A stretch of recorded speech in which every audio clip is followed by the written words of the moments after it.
Dahil siguro naman, iba dito, hindi ko mang kaedad, naranasan nyo yung panahon ng 90s, 80s, na tayo'y mga naglalaro pa sa kalsada, tayo'y masaya pa, alam pa natin kung ano ang camping, alam pa natin kung ano yung pakikipagkaibigan, alam pa natin kung ano ang kalsada. Ang mga bata po ngayon, sad to say, huwag kayong magagalit sa akin. Ako, maraming batang magagalit siguro, pero pasensya na kayo. You are weak. Hindi kayo katulad nung panahon namin na hindi kami iyakin. Natuto kami, natuto kami sa kalsada. Natuto kami na huwag umupo, umiyak. Nung panahon namin, hindi uso yung salitang depression. Hindi ko nga alam yun kung ano yung depression. Ngayon, batang maliit, sasabihin, I'm depressed. Magulo. Kaya sana po, pag-usapan po natin ito. Pag-usapan naman po natin ngayon ang pagdinig po natin sa SBN 40-185-595-601 and 1735. Ito po yung Children's Safety in Social Media Act. Ito po ay napakahalaga. Dahil narinig nyo po kanina, nabanggit na po ni Senator Idol Raffy Tulfo, yung mga patungkol po sa mga bata na nasa cyberbullying at yung iba, meron na po siyang nabanggit na 7 bata na nagpakamatay pero mas marami pa po doon. At hindi lang po yan.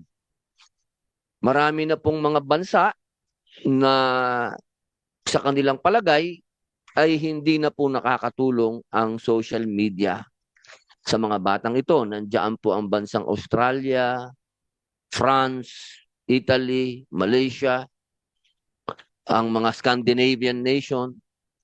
Ito po, mga mahal kong kababayan, ito mga bansa na ito, mayayaman na bansa ito, mga progresibo. Ang iba dyan, leaning left pa. Ibig sabihin, alam niyo naman, pag sinabing leaning left, rights. Mahilig sila sa rights. Child rights, human rights. Sabihin nyo ng anong rights. Pero sila mismo, sa mga bansang yan, naniniwala sila na dapat magkaroon ng disiplina. Kailangan magkaroon ng batas. Kailangan magkaroon ng tinatawag nating regulation sa paggamit ng mga bata ng social media. Kaya ito po ang dapat natin pag-usapan at hihingin ko po ang bawat isa sa inyo, sa bawat isang ahensya, sana magkaroon na lang po ng bawat ahensya ng isang tagapagsalita dahil masyado tayo tatagal. Kung lahat po ay magsasalita, bawat isang ahensya magbigay na lang po ng isang pahayag at kung kayo po ay pumapayag o hindi. Kapag ka hindi po, oo, meron lang po kayong ilang minuto para magpaliwanag. At ito pong bagay na ito, ang hinihingi ko po sa inyo, isipin po natin yung mga bata. Ang future ng mga bata.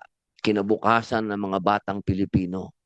Ang idudulog ko po sa inyo kung ano yung nawawala sa mga bata kapag masyado na sila sa social media. Unang-una na yung kabataan nila. Dahil siguro naman, iba dito, hindi ko mang kaedad, naranasan nyo yung panahon ng 90s, 80s, na tayo'y mga naglalaro pa sa kalsada, tayo'y masaya pa, alam pa natin kung ano ang camping, alam pa natin kung ano yung pakikipagkaibigan, alam pa natin kung ano ang kalsada. Ang mga bata po ngayon, sad to say, huwag kayong magagalit sa akin. Ako, maraming batang magagalit siguro, pero pasensya na kayo.